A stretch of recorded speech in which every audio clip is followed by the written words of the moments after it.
A very good morning to you and welcome. Welcome to Afamas Radio. And now today I am joined by my very good friend here as we get to introduce our topic of discussion this morning. Thank you, Christine. It's actually Afamas TV. We are also in radio as we're speaking right now. It's a great step that we have made.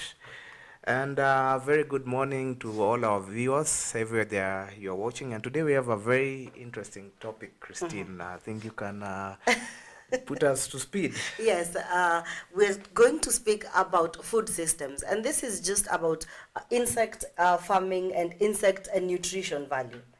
I don't know if edible insects. I don't know if you like eating insects or you just find it a little bit disgusting or primitive. That's the right word to use. And remember, you can join in this conversation on our social media platforms, and that is on Facebook, at Afamas Media, on Twitter, at Afamas Media, and www.afamas.com. That is where you can reach us on our social media handles. And please, get into this conversation as we get to discuss it a little bit deeper. Yes, and what is your thinking? Is it primitive to consume insects? Yeah, people have been associating eating of insects to primitivity or to cultural beliefs or probably to poverty. And funny enough, do you know North America, Canada, parts of Canada, North America, and even EU, like we were discussing this morning, much of their supplementary protein come from insect protein. Exactly. Insect flour, the insect burgers, the insect bread. We discuss about so much about insects. So it's not an African or it's not a backward thing. Or that as more research are going on, we've realized that the protein percentage in some of the insects are quite high, and we are moving into alternative source of protein. Yeah. And I'm just thinking about a burger patty that is made from insect flour. I wonder how that tastes. And also we've seen that we also have insect pasta. So you're eating spaghetti, but it's made from insect flour. Yeah, and let me give you a fun fact. Yes. A fun fact. Do you know in every human's lifetime, they say in your lifetime you've unknowingly eaten 8 spiders. They say almost all human in your lifetime you've eaten 8 spiders, knowingly, unknowingly. So, spiders. yes. Spiders. Yes. The poisonous ones, or no, the non-poisonous the non-poisonous. So that means in your lifetime you've eaten an insect without your knowledge. So you can't rule out you having the protein from the insect. Yeah. So actually, like most of these developed nations are embracing supplementary diet based on the nutritional values of some of these insects. Yeah, like you've seen, there's a lot of demand for cricket farming. Yes. It started in North America, and right now it's in Africa. Like in Nigeria, people are doing a lot of cricket farming. Here in Kenya, actually, there was a documentary about this young guy, probably I think in coastal Kenya. There's somebody who's doing cricket farming, and he's making cricket biscuits, cricket crisps, cricket. Wow. Very good. I can imagine. So it's just snacks. And I'm told that I was just reading in the morning when we were discussing, and I saw that they taste like roasted nuts. Yes. Ground nuts. Roasted nuts, roasted meat, bit of it, it's the fleshy. Exactly. I wish Jackie was here. I tell her the story of one time I was coming from Uganda, and then somebody brought to the window the bus I was traveling with something called isenene. Isenene actually roasted, very nice roasted. They're called these green grasshoppers. Exactly, they cut out the flaps. Yes. And then they roast them. them. And then they fry it in such a way they're golden. They're yes. Smelling very nice. Isenene actually, they're grasshoppers, the green grasshoppers. I saw that on TikTok, and there's one side, if you want them green, they can still be sold green. But then if you want them deep fried, you can still get them. Hey, they look nice. So you You taste it like crisp, nice taste. But I don't know, the person who was handling that, maybe he wasn't very hygienic, because I became very, very sick. Story for another day, you know. Yes. I had to stop the bus. In the And middle you're of all the- sweaty in the bus and all that. that 1-2 tastes like, oh, this is nice. By the time I'm reaching Entebbe, I told the bus driver, who didn't even speak Swahili, told him, you know what, if you don't stop this bus, I'm going to... But I'll again, be the talk of the town. Eh? maybe it was just cleaning your stomach, you know, because as we have seen from the nutrition value, probably it was just cleaning up your stomach. So and that all cleaning, that aspect of people talking about cleaning is actually a body reacting. Your body, if your body senses that there are toxins or there are things that are in your stomach or in your bloodstream, it ejects them immediately. That's the cause of diarrhea. So you've eaten something and your body just realizes. It's like throwing up. You know, your body also works in a very unique and defensive way. It won't allow you to take in toxins. So that is why you find yourself throwing up, because your body cannot contain that waste. So that's why people say it's a way of washing your stomach. No, yeah, it's a way. I think I can say it's a way of washing, because your stomach, your body reacts to that. Exactly. And in that such a way, it actually expels everything that is in your stomach. Yeah. Wow. And that is very, very interesting. But probably if we just continue discussing the edible insects for humans, and people have been asking if it is okay, because they just know of one insect, the kumbe. They eat during the rainy season. I think millennials won't even understand. I was somewhere with my family probably last week, and then it was raining. And then we started seeing those flappy things. So my daughter started running. You know, I'm scared. All this child heading to this. And you know, I was even taught a better way of just catching them. You just put a bucket or a basin full of water, and they just get in. Yeah, they're just getting in, because they can't fly again. It's some place I was having an argument with some of my friends. There's a place in Western Kenya, I think in Luanda, where actually it is a big business, booming business. In Luo, I hear they call it onyoso. This insect with a very big belly. The thorax is quite huge. Yeah. It has a lot of fat inside. Yes. It just pops out of the hole and it runs, it flies. So people run for it. So there's a place in Western, I think, Kumsalava, where people actually, it's like, they come a choir, you know, they do. So they think it's raining when they hit the drums. Yes. So they pop out. So the moment they pop out, the people are picking it. So it's actually they have like music they sing there so that these things come out, and they play a lot of drums, and then they sell, like there are places in Luanda in Kenya.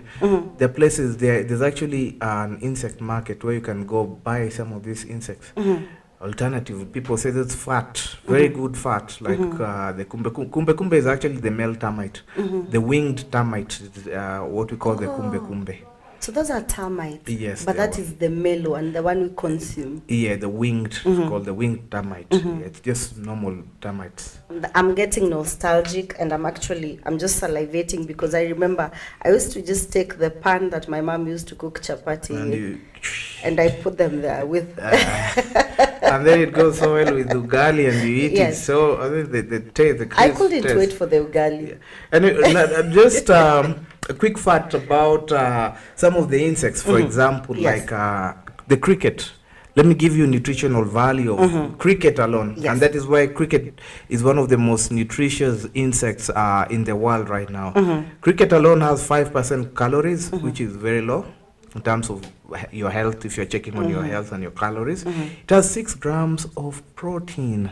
Wow. That is very high for somebody who wants to, build up in your protein.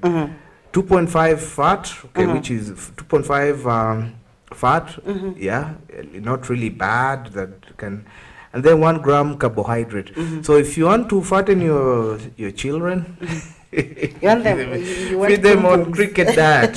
Yes. Yeah, cricket is it can be a good alternative, especially for animal feed, because we're looking at the protein percentage. The higher the protein percentage, the better for your, especially if you have somebody. Yeah. So yeah, like there's so many animal there's so much interest in animal protein. I was just reading that insects are healthier than red meat. Sure. Yeah, and contain 3 times more beef or chicken. 3 times, meaning up to 60% protein. 60%, yes. You know how that is fascinating, especially to a farmer, how somebody like me, for example, if I look at the protein every time I'm buying feeds, I look at protein percentage. The protein value, yes. And also iron and the vitamin Yeah, B12. iron. Yeah, it has iron, vitamins. It burns vitamin B. And this is actually good for someone who has iron deficiency Yes, in their system, because instead of taking a lot of medicine, if you just look for insects near you, Yeah, you just, crickets. Yeah, they're there. Trust me, I was reading some. There's a is it in Oceania? There's a tribe that eats flies, house flies, especially the blue ones. So the ones that go and land on waste, human waste. That's a delicacy. So people are weird. Yes, and right now, actually, Robert, in Canada, we have packaged insect flour, and this is from this termites. So it's packaged in flour, so you can just buy it at your local stores. Yeah, I mean, if you really want, like for example, what we are saying, like if it's like enriching flour, like having soya in your flour, or that you're having a percentage of. This is very good, especially for young children who are just growing up, like under 5-year-old. Give them probably in their uji. Yeah, that supplement. So it takes us back to whoever was saying that people are eating insects backward. I do not think that is very right. That is just a statement, like saying farmers are backward people. I think that is someone who's not has no facts about insects, because they think it is primitive.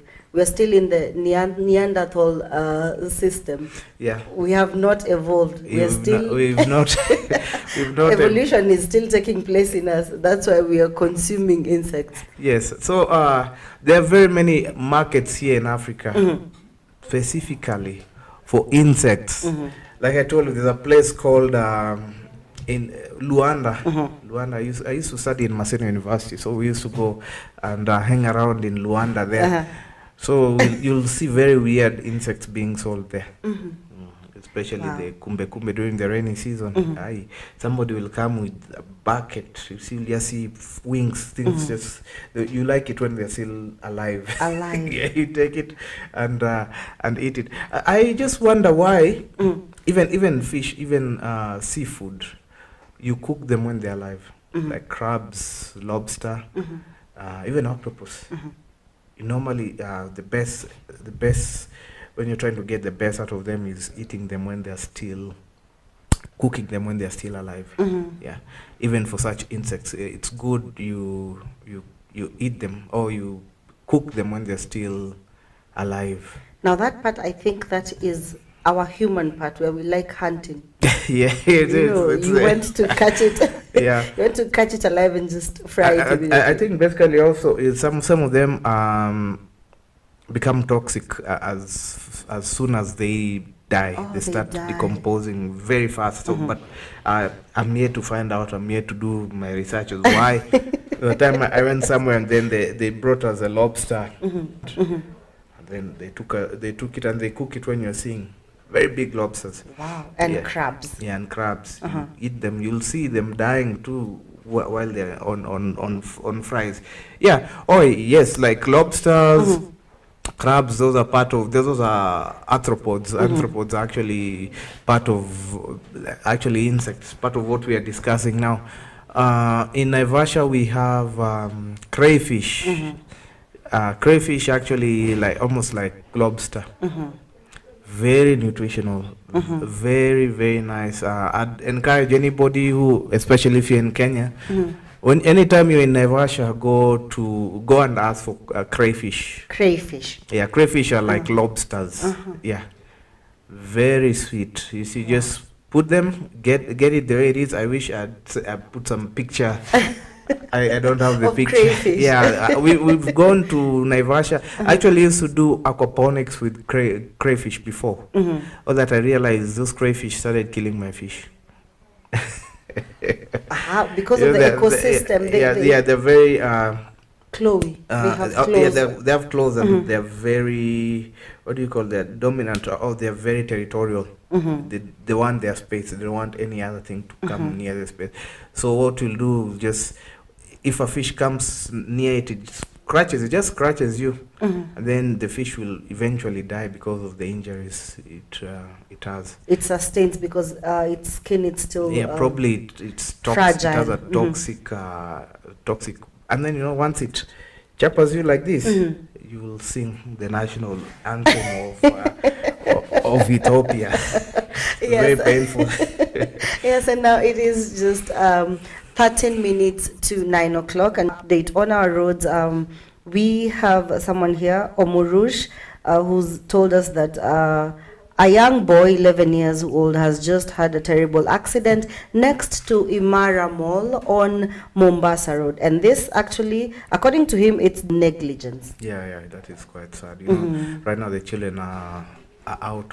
They're actually out and about. How do you let your child? And the way that road is bad. It's just next to the expressway. Yes. So everybody is rushing to work. So how do you leave your child to just run around like that?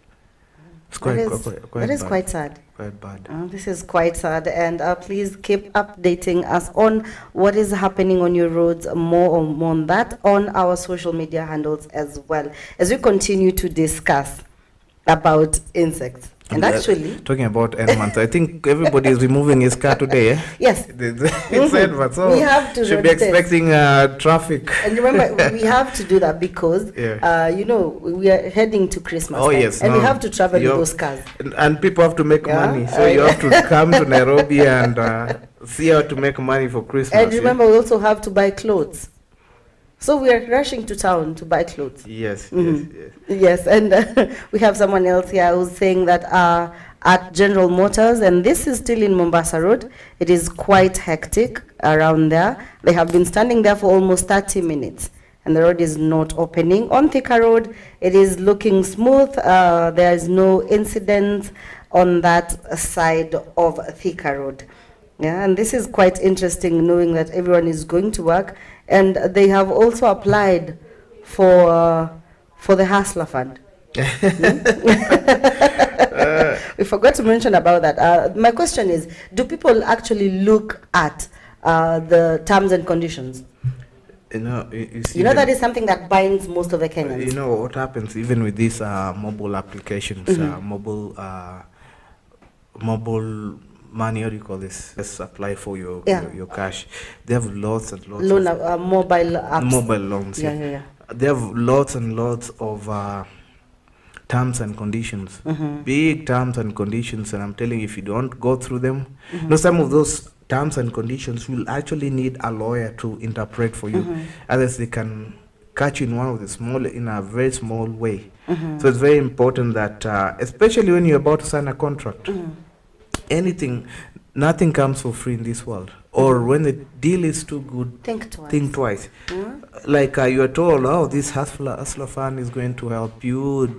I think Fuliza limit grows the more you transact. Yeah, the more I don't know how true that is. But like the mobile loan apps where you borrow, you pay early, it goes up.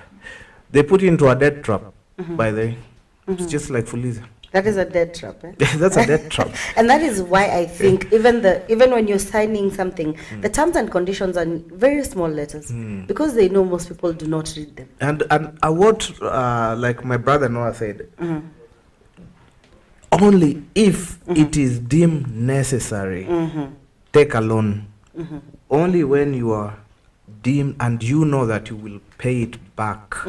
Never, I will advise anybody, never take a loan that you do not know how you will pay it back, especially if you're a hustler or you want to try, or especially you want to try something new.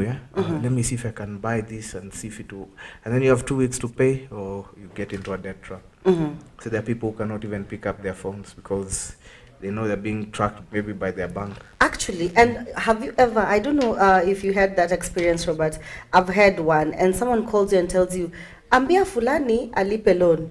And so I'm like, how, where am I coming in? Yeah, it's quite, but thank God that the central bank actually put a clause to stop these mobile applications from harassing your next of kin or anybody in your contact list, because that is going even against even the Bill of Rights. Your right to privacy, your right to your own space. So you're not like, so right now I call your mother, I tell her, oh, I call your best friend, I tell her, tell Christine, we've seen her on TV, so we don't want to shame her. Yes. Mwambie alipe haraka. Asiringe kwa TV. So if you're that person who wants to go and take that hustler loan, unaanza na 500, 500 bob won't help you with anything. Yeah, I saw someone, a friend of mine has just put a status and they're saying, nimechukua hustler fund na ngojea kifungo sasa. Yeah, play around. But let me ask you, like Kenyans have that wait and see attitude, yeah, which is very dangerous. Chatuone what will happen. And when they start, I can imagine if they are really saying, if they are really truthful about arresting or prosecuting people who default, don't they think we need a new facility, new jail? Just to hold, because the ones we have are almost full. Committees will be full in no time. Yeah. Kenyans are major defaulters, exactly, especially in loans. So yes, itakuwa kuleta shida kwa Kenya. Don't pick. I mean, use it only when necessary. There's no need. Hata kama umefinywa mahali. Unasema kuna pesa inakuja next week. Okay, if you're sure you're going to pay it, that's good. But make sure you save it for a rainy day. I'm sure exactly, it will help you one time. Exactly. And or unless you also want, you see, maybe you want to invest it and you're very sure that you will pay, just as you're saying. So what will you invest with 500, truly speaking? Maybe you want to buy bread on a peso, but okay, you'll get money. Yeah, that you can do it. Something very basic. But again, why borrow money? You will pay with interest to buy bread. And then another thing, I was talking to a friend, that is a way of also government getting very free data on people's information, people's spending habits, government is going to harvest a lot of information on your financial details. For example, I don't know if they use an app or I think there's an app, or they'll be able to understand, to look at your habits, your spending habits, your money usage habits, get your information. Actually, no, I don't think it is, but probably before we start that, because that will be another discussion now. Yeah, I'm sure they'll just get a lot of data on how Kenyans use the money, how frequent Kenyans can be able to pay. It will reach a time when a first batch of defaulters default. They wait and see what the government will do. The government will be overwhelmed. More people start defaulting. More people. More. So it'll reach a time now the government will now start saying, hey, is it true? I hope they've insured that fund. Yes, and because that is what is mostly in our newspapers. Maybe we just focus on what is touching on us. And this is about GMO.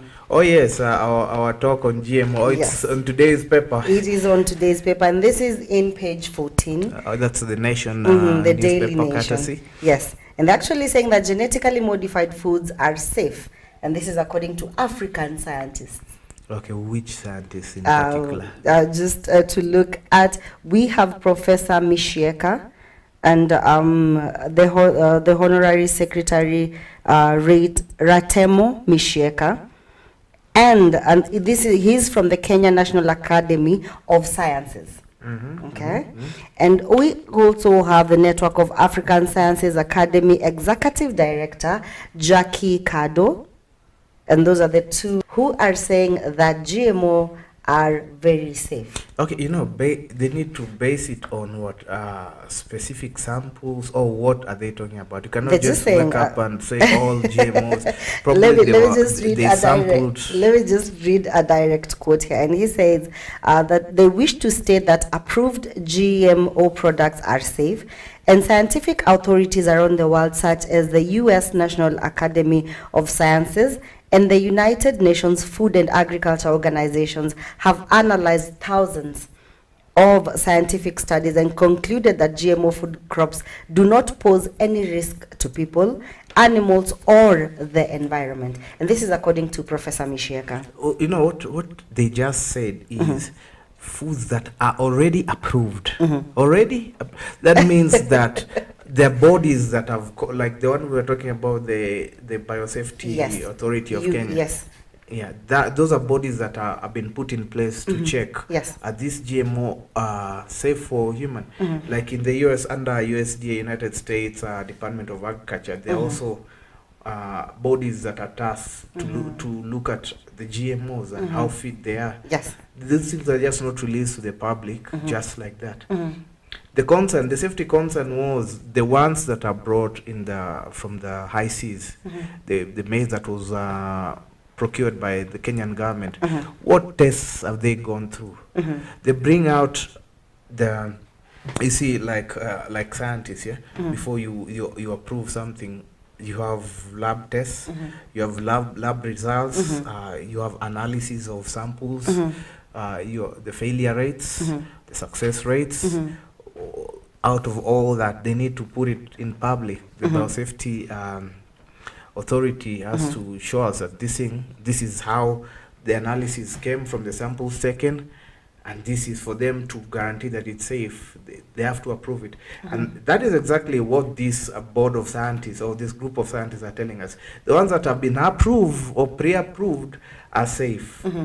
But also, we cannot just allow things dumped without pure extra safety or extra check by some of these organizations that have been tasked. Actually, according to this organization, the products have been here since for 25 years now. Yes. So they were introduced 25 years ago. Yes. And Professor Mishieka actually adds that there has been no verified health problems that have been reported.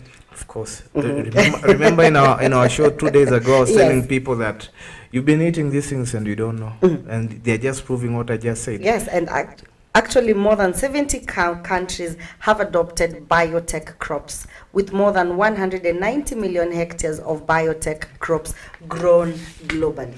Do you know the only 2 countries in Africa that have accepted genetically modified organisms, the GMO? That's South Africa and now Kenya. But now Kenya we're still at limbo of what's going to happen. But presently, South Africa is the only country in Africa that has accepted GMO, and the GMOs are in their stores. People can eat GMO. But Kenya needs to do a research, send a few scientists a few researchers to South Africa, see if there's any conditions that we are worried about. Are we seeing people having wings in South Africa? Are we seeing a strain of people coming out? And these are people eating GMOs. Yes. Yeah? How regulated is it? You know, sometimes we just make noise, but we don't have facts and details, yeah? Yes, just Robert, hold that thought. We will be back, and you will tell us about the wings in South Africa and their horns. We'll be right back after the short break. We're just going to take a breather, sip our coffee, and then we will be back. Do not go anywhere.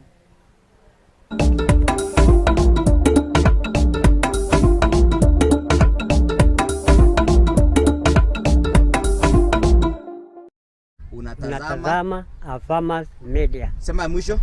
Unatazama Farmers Media. Ya mwisho mzee. Unatazama. Farmer from Kajiado West.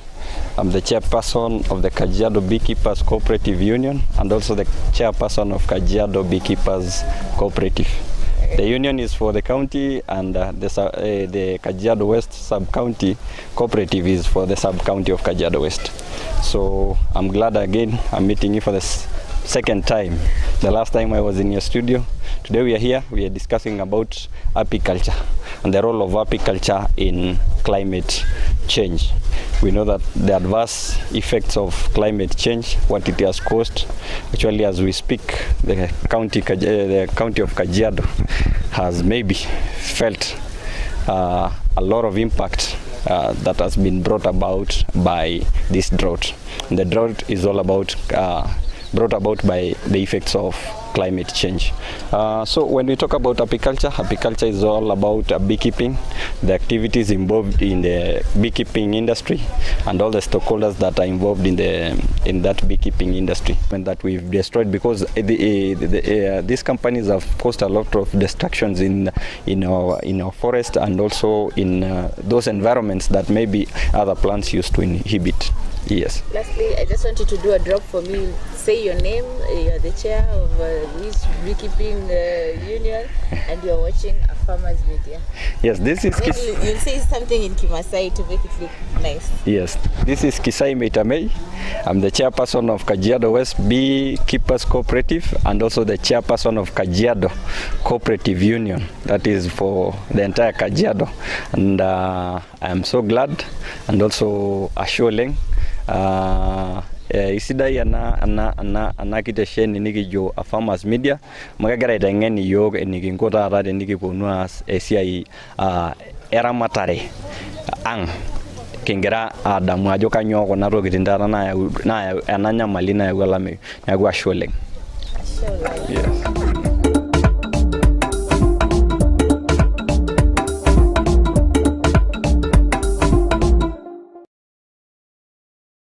Welcome back to Afamas TV. And we're just discussing about edible insects. And contrary to common Western belief, insect eating is not barbaric or primitive behavior. In fact, insects are actually a healthier alternative to red meat and can contain up to three times more protein than beef and chicken. And this is just some of the articles and some of the investigations that have been done and studies about edible insects. And I don't know if you were telling us about GMO, and as we continue with this discussion about insect farming.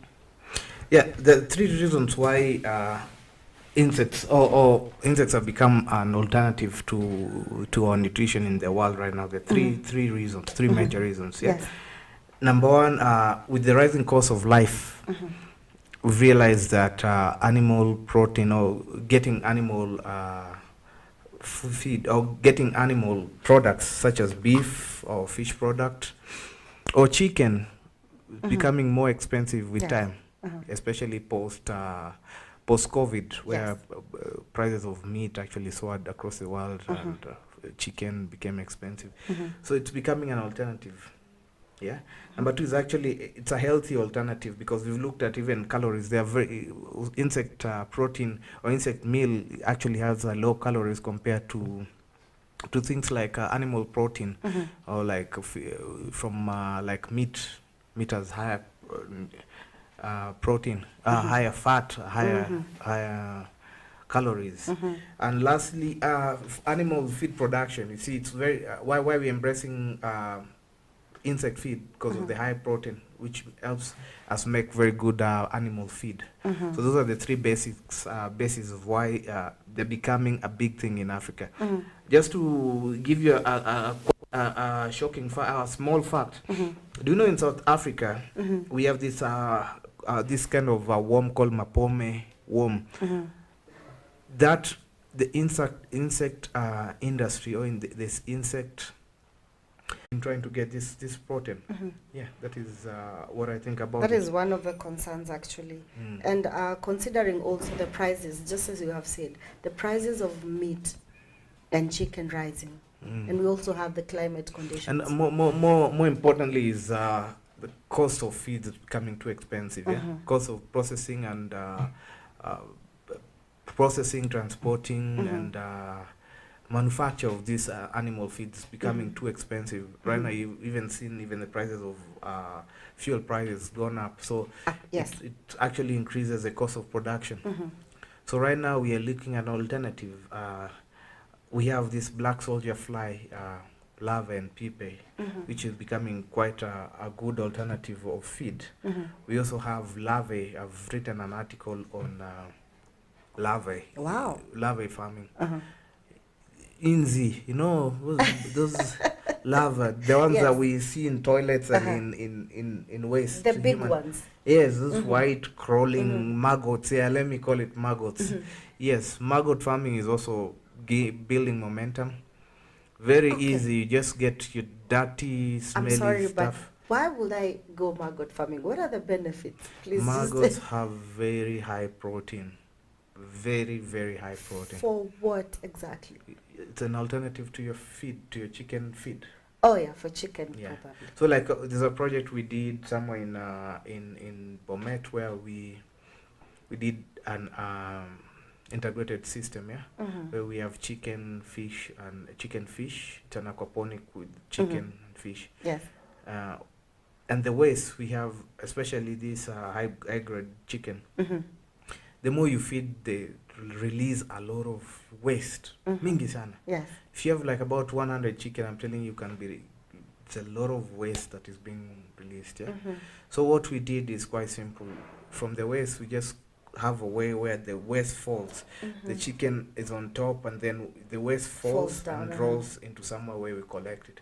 So where it's packed, we introduced worms, earthworms, and we've also introduced house flies. Just put The how- larvae now. Now how we got the flies to get into to come, we just put a bit of molasses and just some sweet scent. Flies will come. They will lay eggs. We'll have Wow. maggots. You'll have thousands and thousands of maggots.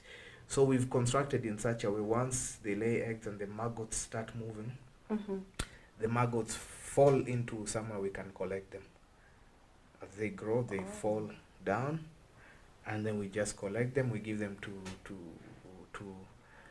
the animals, to the animals and to the fish. The fish. So this means that even this edibles, they are good even for the chicken. Yes, these are good. They're very, very good.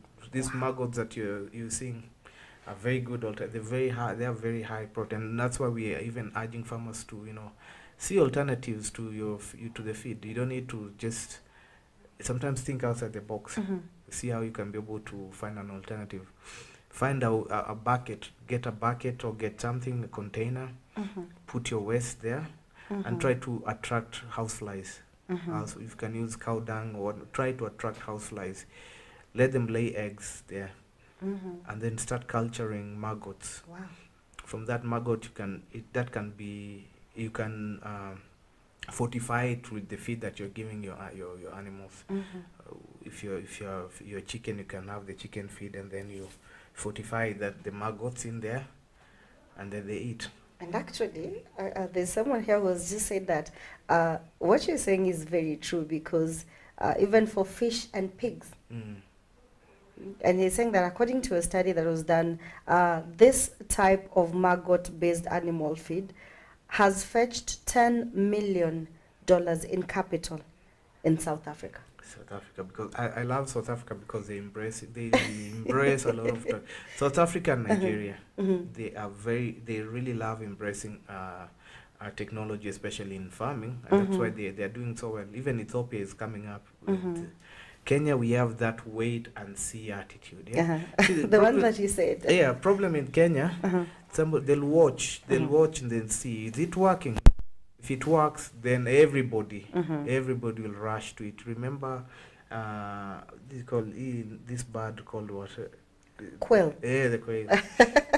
Just because somebody Maybe I went remember it in online. Kikuyu because there was a song that was sang Mayai ya Kwero.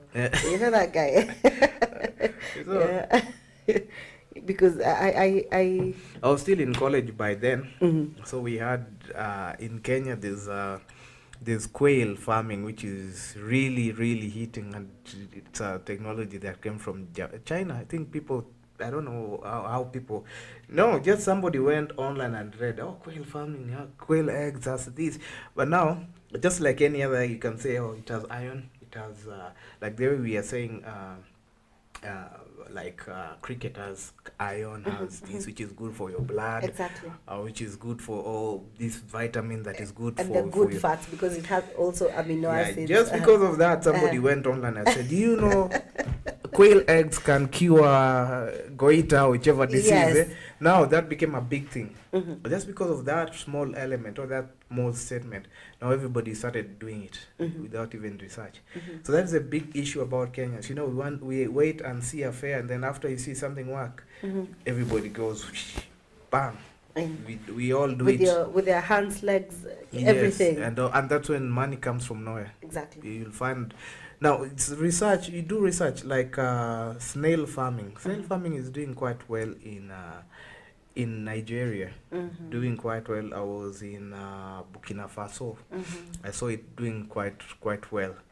There is also which one? We were talking about mealworm. Yeah, mealworms also doing quite well. In South Sudan, they eat a lot of grasshoppers. Okay.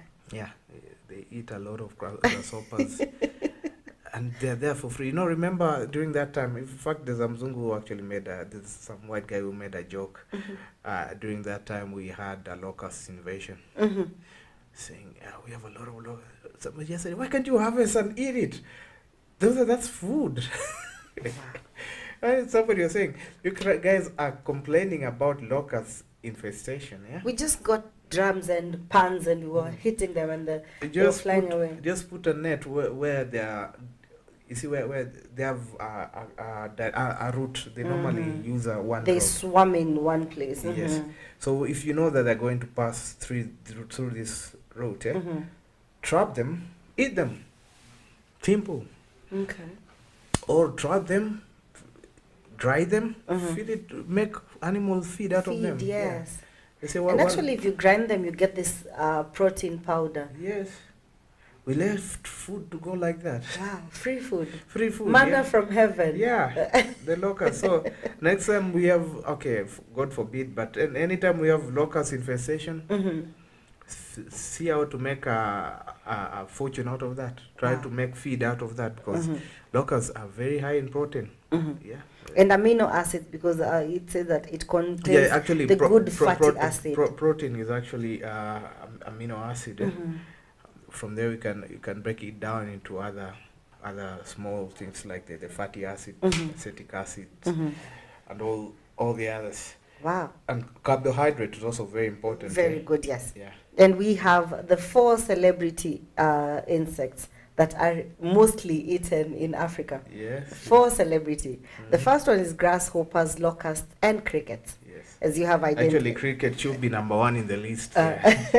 I'm yet. Next time we'll search. We'll tell our producer to help us locate cricket farmer or cricket biscuits. Or if you know of somebody who has cricket biscuits here in Kenya, there are so many people who are doing cricket farming.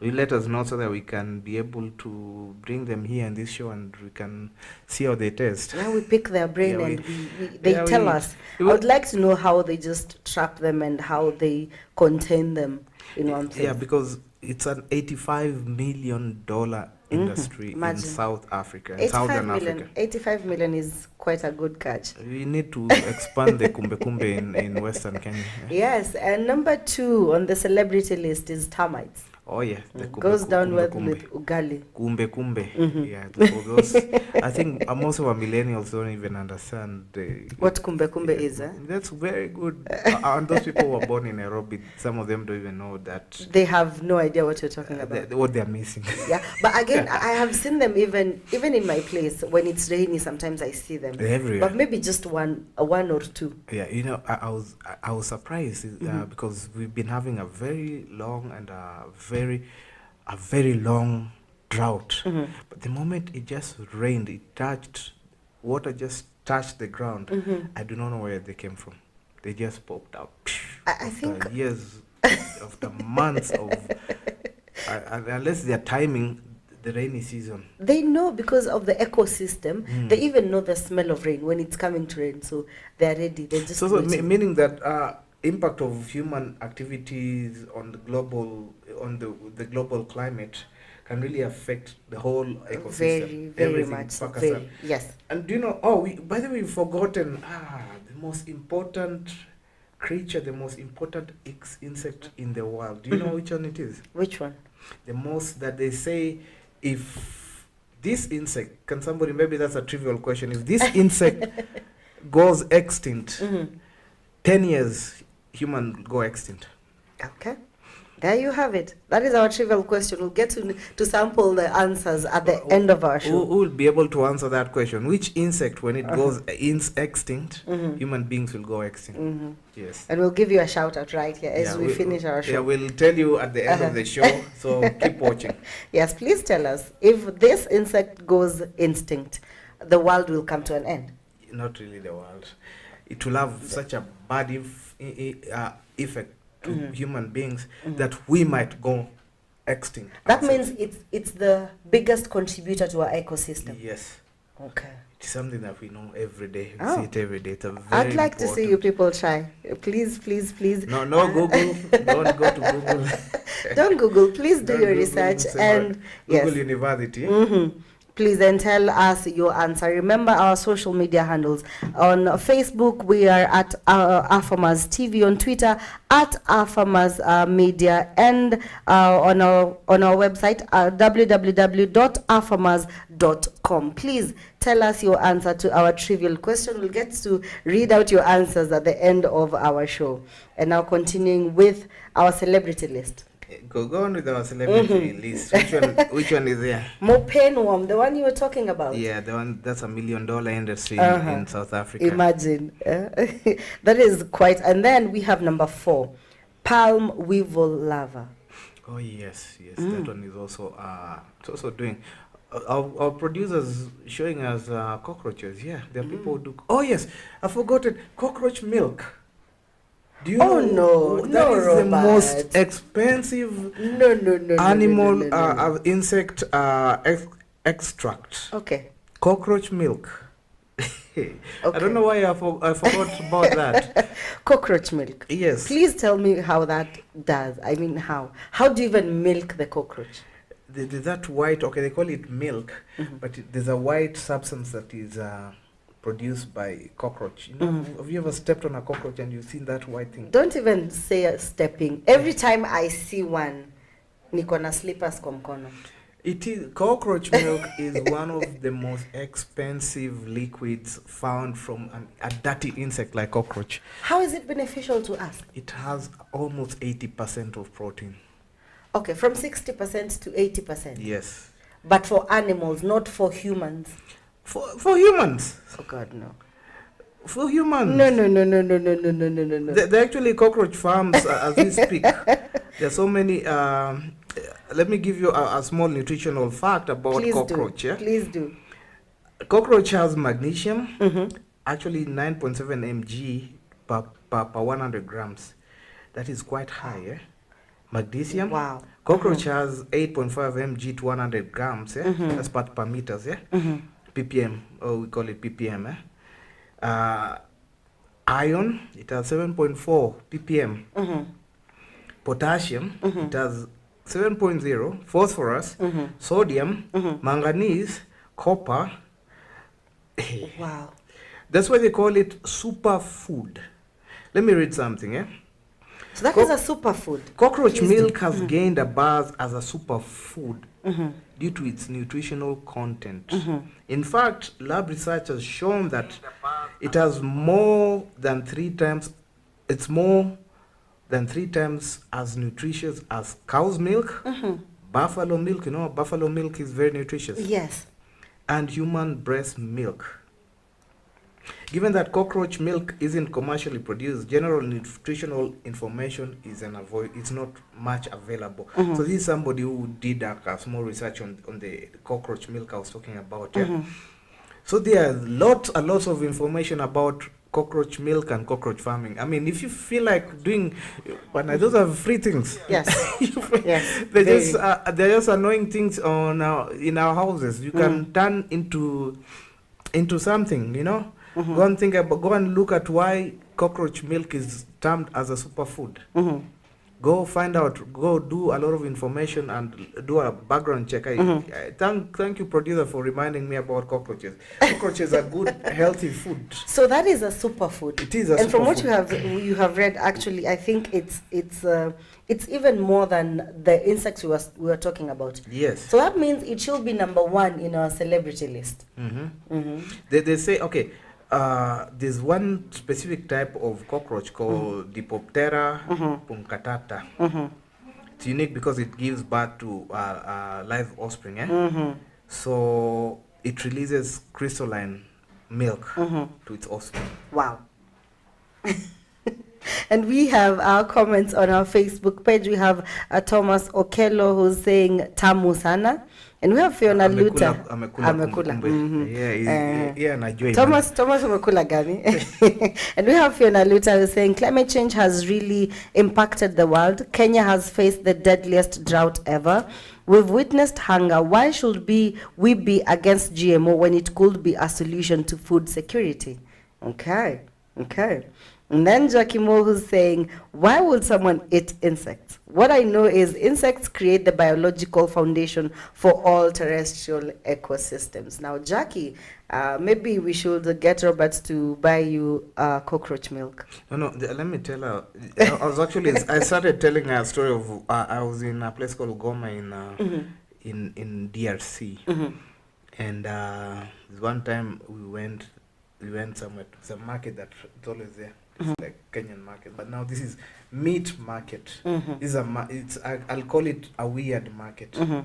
One of the weirdest market I've ever been to. You'll see, that's the first time I saw the head of, they put gorillas heads, they have these baboons. Okay. Like you'll just look at it, unaweza shtuka, you might even think it's a human's head there. Yes. Now they have weird, that's where you'll get those big cockroaches. They sell cockroach, they sell termites, they sell, do you know this, the queen termite? There's a queen. There's a queen termite, just like a queen bee. Yeah, the queen termite, the one that has very big white abdomen. Oh, yeah. The one that people really dig to find. Yes. There's that, and then there's this one when the huge one, and it's white and it's somehow fatty. Yes. And yes, it grows. And it has, you can count the number of years from the and it grows in a mold of like a sand, the small kahil of soil. Oh, that's a golden meal in some places. I know that one. I have eaten that one. And then there's this one. There's this one. I don't know what. I think it's the larva of a moth or what, the ones that you find when you, especially when you are doing in a manure, when you open manure, yes, you'll see I don't know, somebody will tell me the name from your comments. That white thing that's when you open manure, you'll find it in the inside there. That's a delicacy and a half. People, if you go out there, you'll find. In Asian, especially India, they're not okay. In China, there are places where they have weird food. That's where they even said corona. Where did we have? Where did the corona come from? Which city is that? Guangzhou. No, not Guangzhou. No. It's I can't quite remember the name. Yeah, that city is where people claim corona came from. I'm trying to remember the animal market. Yes.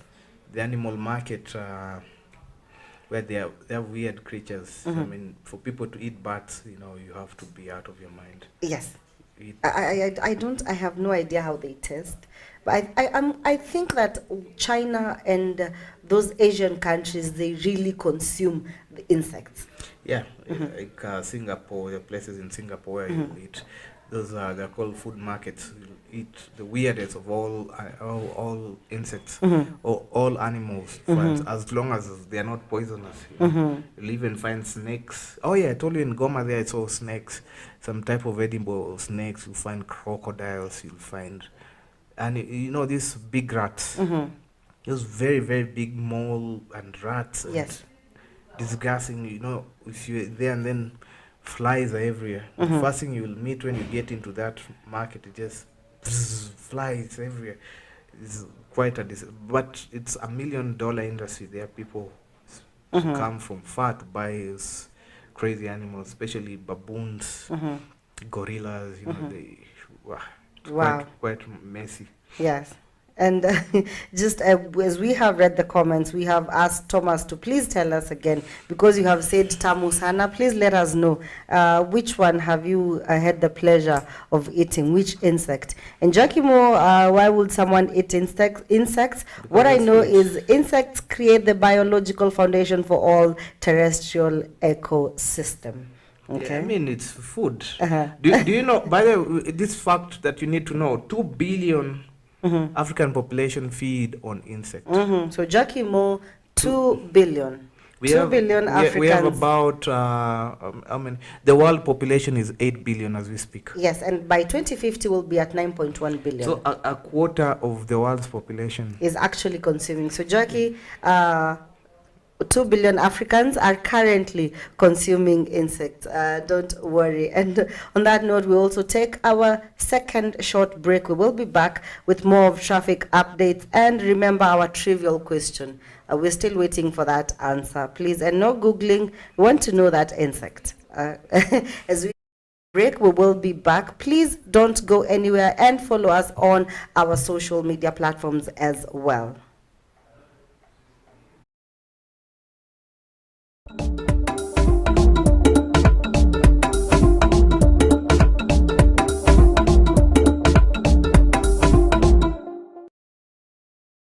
In 3, 2, 1 and action.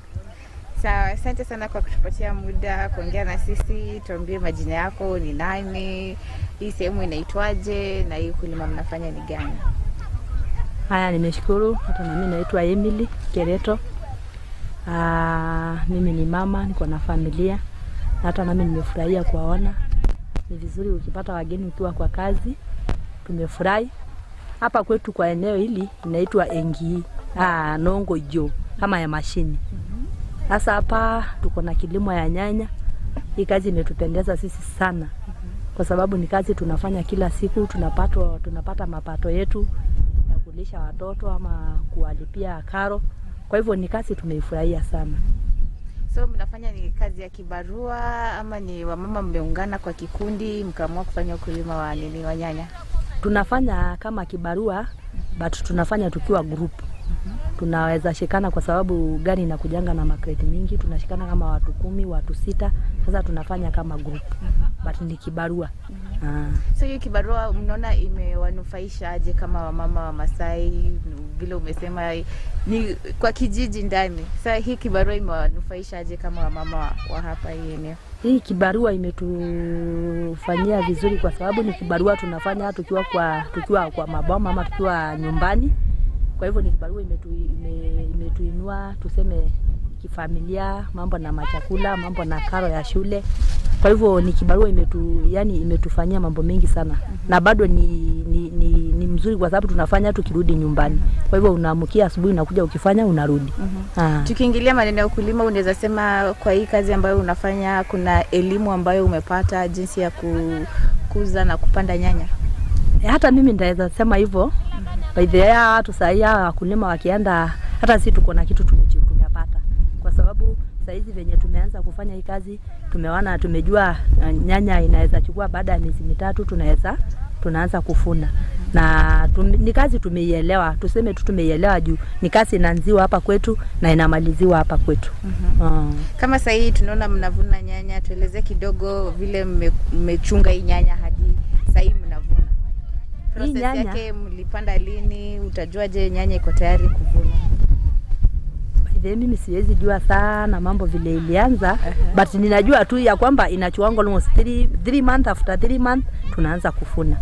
Lakini bado ninajua ni kazi inaanzanga kwa nasari, inaingia inachukua muda, tena inaanza kupapililiwa, naingia mahali nyingine inaanza kuzazaa nyanya. Sasa ndio tupate mahali imefika tuanze kuchuma. Kama sasa tukiangalia kwa hii shamba kuna nyanya zingine ni ndogo, zingine ziko red, zingine ziko karibu kuiva. Tuonyeshe ni gani zenye mnachuna zenye ni za soko. Saa za soko ni hizi. Mimi najua ni kama hizi. Sasa hizi ndizo za soko saa hii. Kuna zingine zenye pia ziko karibu kuiva. Ni nini mnaangalia wakati mnavuna? Kuna zingine tunaona ziko tunazo hizi tunasema ziko red na bado tuko na blue band. Sijui kama nitaweza toa. Tuonyeshe tu. Kuna blue band kama size hivi. Sasa unaona kuna tofauti. Hii ni blue band na hii ni red. Na mnafanyanga sorting mkikuwa hapa kwa shamba? Kuna zile zimekuliwa na wadudu, kuna zingine mnajua je ni gani ni mzuri ya soko? Saizi tunajua kama tuseme hizi mbili ni za soko. Hii sai kama hii haiwezi fika kwa soko, ni kama hii. Juu hizi already na sai haiwezi fika sokoni. Kwa nini? Kwa sababu hii nikijaribu kuangalia ingawaje hata mimi sio mtaalamu wa hii kazi sana, ni kama imechomeka kwa jua kabla haijakomaa. So ni ujumbe gani ungeambia wanawake wengine ambao pengine wamekaa nyumbani wanaongoja mzee alete pesa ya maziwa? Ujumbe gani ungeambia wanawake wengine wamekaa nyumbani? Mimi ningependa tu kuambia hata wao at least watoke tu wajifanyie tu vibarua. Juu hata sisi hii sasa tumekuja kupata, tulianza na mambo ya maziwa. Tulikuwa tunauza maziwa, Mungu tena akaja akatubariki tukapata hii ya nyanya. Kwa hivyo mimi ningependa tu kuwaeleza kwamba usikubali kukaa nyumbani. Hata kama ni kale kasukuma yako unapeleka sokoni unaenda kulima, usikubali kukaa nyumbani. Kwa sababu sasa sio wakati wa kuletewa chumvi na mzee kununuliwa mafuta ya kujipaka, ni wewe mwenyewe kujifanyia. Kwa hii kibarua mnapata kama hela ngapi na ni nini inakupatia hiyo motisha ya kuja kazi kila siku? Yani unangangana kuvuna? Ile kitu inanipatia motisha ya kuja kwa kazi ni bidii yangu. Kwa sababu kupata hela inategemea na bidii yako. Sababu kuna wale wako active na kuna wengine wanaenda polepole. Sasa ni venye unatoa. Sasa active yako ndio itakupatia mshahara yako. Nashukuru sana kwa muda wako. Hata nami nimeshukuru. Karibuni tena.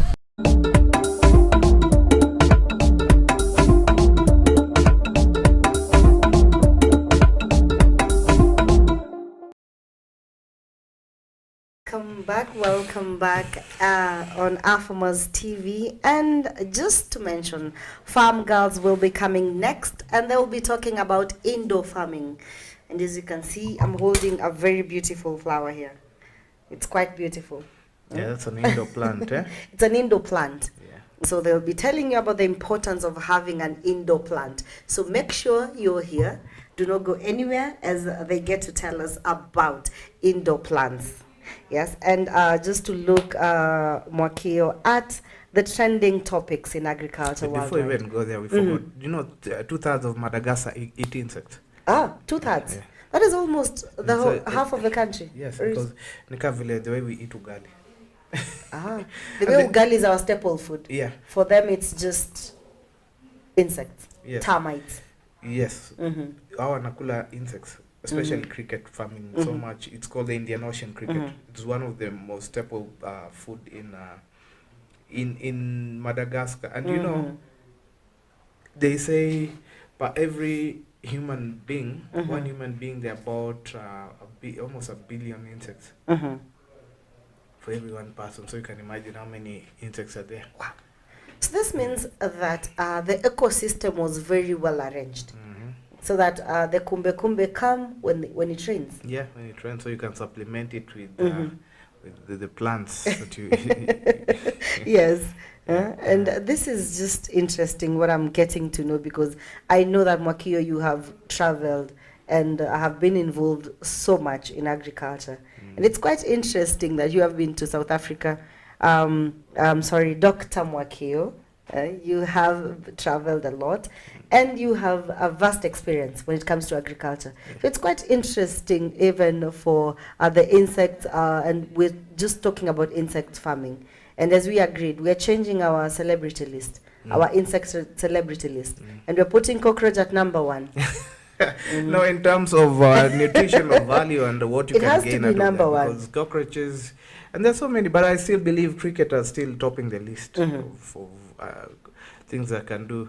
We also have black soldier fly when it comes to animal feed, supplementing animal feed. You have black soldier fly.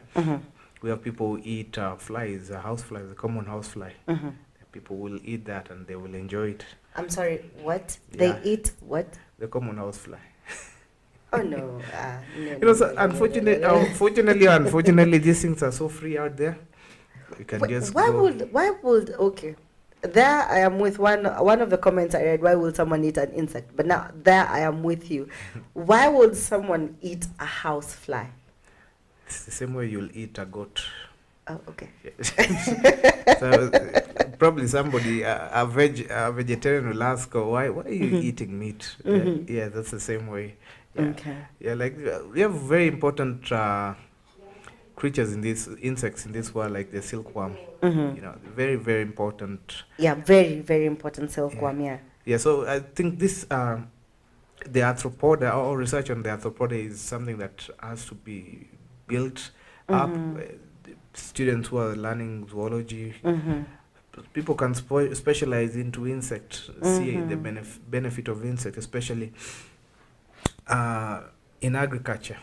Yeah, and I know of so many people who are in Isipe who've really done, the people who've done a lot of research, especially in curbing the black soldier fly. And there are so many research that being done. So I hope Isipe comes on board, tells us on these edible insects.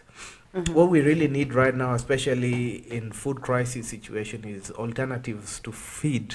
What we need is especially supplementing feed, high protein for children, so that we can eradicate diseases like kwashiorkor and marasmus, and have healthy diet for people. Calorie free or low calorie, low fat. People can be able to have good diets in their meals. So countries like Uganda, where they take the isenene, though that is I cringe when I hear that. I cringe when I hear that. You remember your horrific experience with that? It was a bad experience I had, you know. But you know, some of those experiences help you learn not to eat dirty things. Yes. Know, probably just somebody's dirty. Or maybe the insect was quite good. Maybe the hygiene of the probably cook. Whatever, either they use bad oil, bad or water, reused oil. Yeah. That's why some of these street foods. But if you're used to street food, you just be careful, because that's where you can easily. I think there's a outbreak of cholera. Yes. Cholera. Yeah, there's an outbreak of cholera. Guys, be careful. Take care of your hygiene. Please do. Yeah, and everything that you do, you eat, always wash your hands. COVID taught us to wash our hands. You know, people never used to wash their hands. No. Mtu anatoka choo how are you? Can you imagine the people who used to, you know, you greet somebody, you don't know what that person has. And then you get to your house and you forget again. Yeah, man. You ask yourself, thank God. Okay, I won't say thank God for COVID, because I've lost 4 friends, very close friends out of COVID. Wow. But it really taught us a lot, especially in the agriculture world. You know, during COVID is when people were coming to, Robert, can you tell us what we can do in agriculture? See those friends who just ignore what you're doing in agriculture, but when they see like life is really, you need an alternative, that's when they come for your advice. Don't make agriculture your alternative. If you're to do agriculture, go to it full time. Take your time, do courses. I told you there are very many free online courses in agriculture. There are very many NGOs. I can name some NGOs that are giving free training, especially in fish farming. There's this SNL from Netherlands. Gives you free training on aquaculture. Wow. Yeah, there are so many online training. UN has very many training. If you go to UN education, the United Nations website on their education, they have very many certificate courses. Go and do climate change. Go to FAO, you'll get training. They'll give you some training. Yeah, you know, there are people who have so much free time on their hands. Make good use of your free time. Of your free time. It won't break a bone to have 1, 2, 3 certificates. No, it won't. Yeah. It adds to, it even adds to the knowledge. Yeah, because me as if I'm an employer, I look at how many papers do you have. This means that I am diversified in information and education as well. Not like you just get your degree and you sit down and you expect everything will just come into place. Try to Yes. enrich yourself. Uh-huh. Yeah. And on that note, I just want to remind you that we are also on online radio. All you have to do is download the Zeno app and search for a farmers radio. Download the Zeno app and search for a farmers radio, or you can comment as well on our Facebook page, on our social media platforms, and a link will be posted there, and you can follow that link, and you also listen in on this beautiful topic as we get to discuss insect farming. You're not far off. You're still with us. Don't worry, even if you're joining us right now. Bado haujachelewa. You're still there. We're still there. It's actually stream. Uh-huh. .zeno.fm.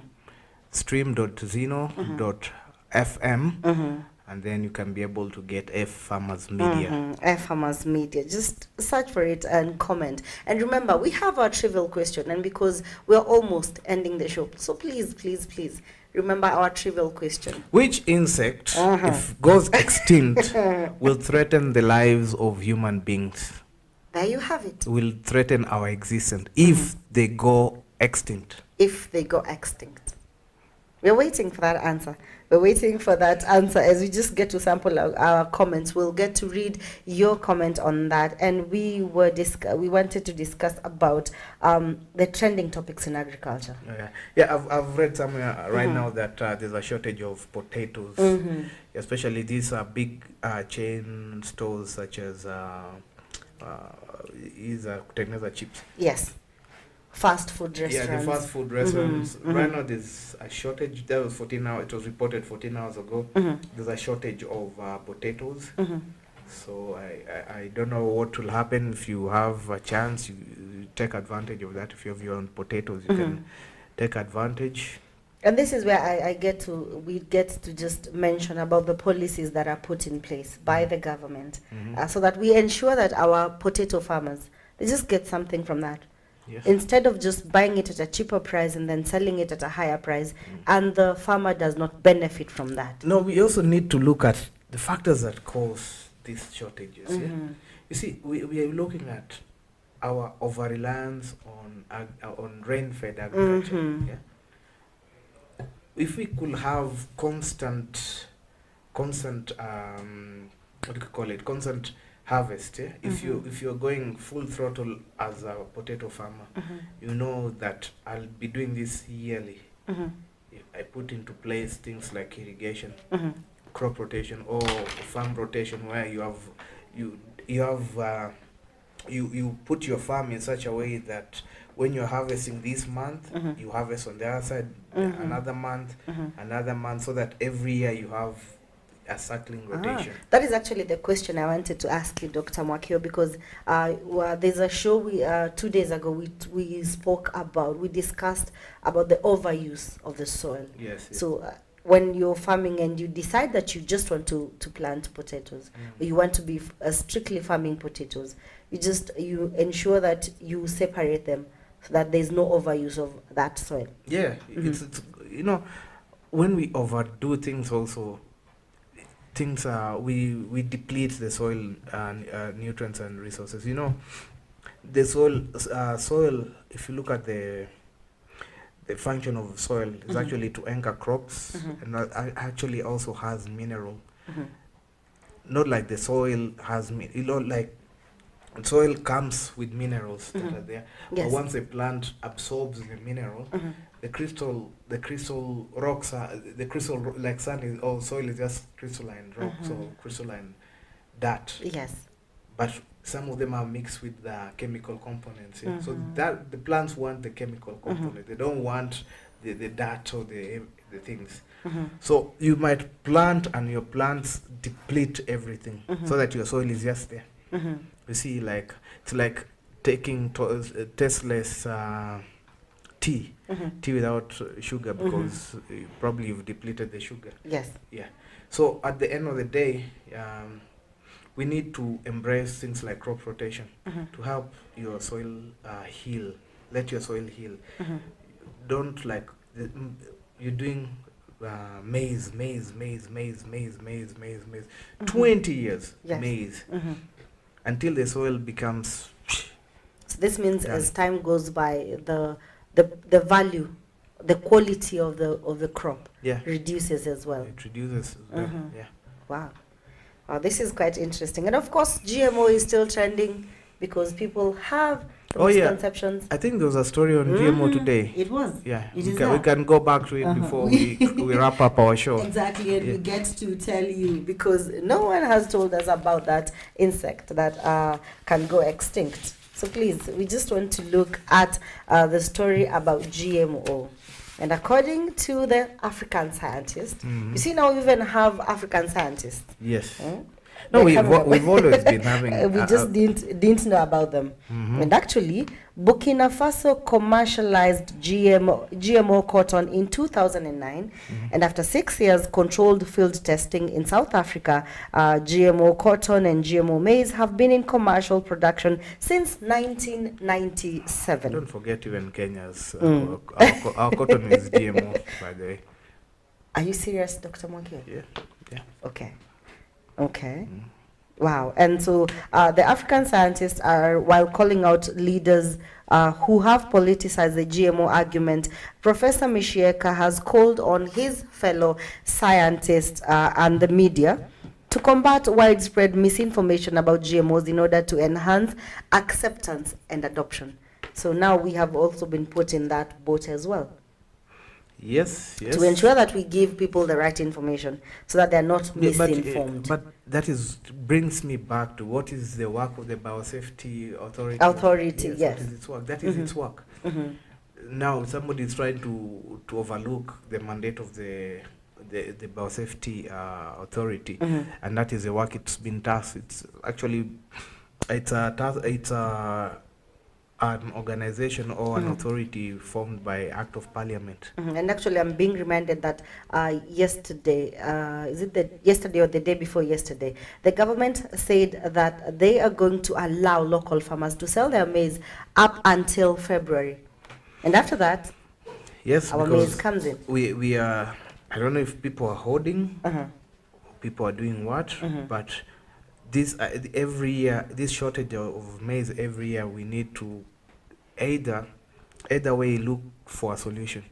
And the only way the country has the only solution, short-term solution the country has is to import. Every subsequent years we've been having importation of maize. I don't know why this year they're trying to create a barrier to import the maize, because we've been this is fact. Every year our production is reducing, and this is one worry that we are having as a country. Is it the quality of our soils? Is it our production? Or people are not getting so much into farming, maize farming, or what? Why are we having a reduction in production every year? Subsequent year, this year was even shocking that our maize actually the was quite low. Yeah. And sorry, Dr. Mwakio. And on that note, our time is up in studio. I'm being rushed. We'll start being charged for extra yes, minutes. we'll be billed for the extra bills. Yeah. And now, just as we wind up, that animal, that insect is a bee.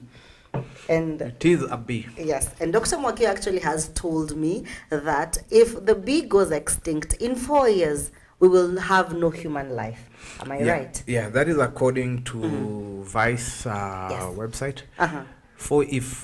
But things are different. There's a lot of debate online that if bees go extinct, some say 10 years, some say that we can be able to find. Yeah, we can be able to find alternative. But let us look at it typically. Let's say in the 60s. If bees went extinct in the 60s, we wouldn't be here now. Okay. There you have it. A bee is very important, so don't kill bees, please, and start bee farming as well. Now, remember to stay tuned to Farm Girls, who are going to be here in a short while, and they'll be discussing indoor farming. And it has been a pleasure having you around. And remember to follow us on our social media platforms. And thank you so, so much for staying with us. My name is Christine Mutindi. Have a lovely day. Thank you.